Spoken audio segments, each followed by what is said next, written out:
নমস্কার, নিউজ ভ্যানগার্ডের পর্দায় আপনাদের প্রত্যেককে স্বাগত। আপনাদের সঙ্গে এই মুহূর্তে আমি রয়েছি শতাব্দী। নজর রাখবো আজকের গুরুত্বপূর্ণ খবরাখবরে। আমবাসা বন দপ্তরের অধীন কার্যত বিগত ৩ মাসে ৩ কোটি টাকার চোরাই কাঠ বাজেয়াপ্ত করেছে। সম্প্রতি ফরেস্ট রেঞ্জের অফিসে জগৎ দেববর্মা যোগদান করার পর থেকেই এই সাফল্য এসেছে আমবাসা বন দপ্তরের। সাফল্য যেমন রয়েছে তেমনই কিছু সমস্যাও রয়েছে আমবাসা বন দপ্তরের। এক সাক্ষাৎকারে ফরেস্ট রেঞ্জার জগৎ দেববর্মা জানিয়েছেন যে গত ৩ মাসে ওনারা ২০টি চোরাই কাঠ বোঝাই গাড়ি আটক করেছেন। প্রায় ২,৮০,০০,০০০ টাকার সামগ্রী আটক করা হয়েছে এবং এর মধ্যে ২০টি গাড়ির মূল্য প্রায় দাঁড়িয়েছে ২ কোটি টাকা এবং একটি দেখা গেছে এই গাড়িতে থাকা চোরাই কাঠের মূল্য প্রায় ৮০ লক্ষ টাকা। ওনারা বিভিন্ন সময়ে কর্মীদের নিয়ে বিভিন্ন এলাকা থেকে চোরাই কাঠ বোঝাই গাড়িগুলিকে আটক করে বন দপ্তরে নিয়ে আসেন। তবে ওনাদের কিছু সমস্যার কথাও এদিন তিনি তুলে ধরেছেন। কি বলছেন শুনুন।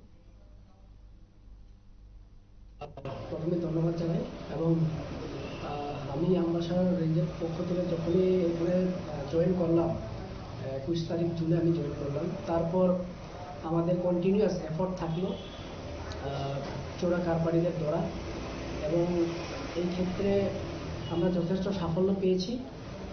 অল টুগেদার ২০টা গাড়ি আমরা সিজ করেছি এখনো অবধি, যার বাজার মূল্য হবে ২ কোটি টাকার মতো।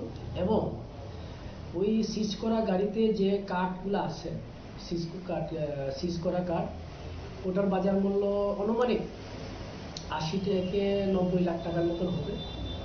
সুতরাং সব মিলিয়ে 2.8 করোড় বা ২,৮০,০০,০০০ টাকার আমরা বাজেয়াপ্ত করতে পেরেছি। এবং আমি ধন্যবাদ জানাবো আমাদের এফপিইউ টিম, বিট অফিসার্স এবং আমাদের যে রেঞ্জের স্টাফ, ওনাদের যথেষ্ট হেল্প পেয়েছি, যার কারণে আমরা এই সাফল্য অর্জন করতে পেরেছি। আমি ধন্যবাদ জানাই আমাদের এসডিএফও স্যার, ডিএফও স্যার এবং আমাদের অন্যান্য বন আধিকারিকদেরও। ওদের প্রচেষ্টার কারণেই আমরা এই সাফল্য পেয়েছি।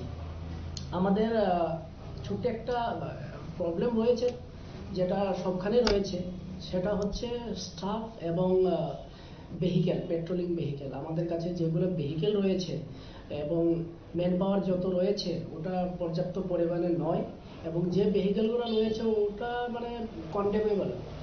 তবু আমরা যতটুকু পারি আমরা চেষ্টা করছি যাতে ওই ভেহিকেল দিয়েই আমরা কীভাবে চোরা কারবারিদের ধরতে পারি, আমরা প্রচেষ্টা চালিয়ে যাচ্ছি এবং আগামী দিনে ভবিষ্যতে আরও এই প্রচেষ্টা চালানো যাবে।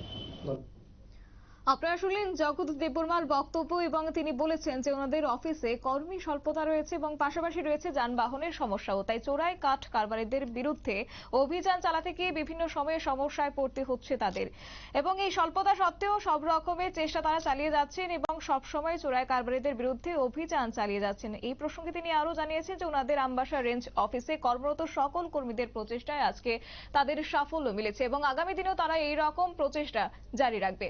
নিয়ে নিচ্ছে ছোট্ট একটি বিজ্ঞাপন বিরতির সঙ্গে থাকুন।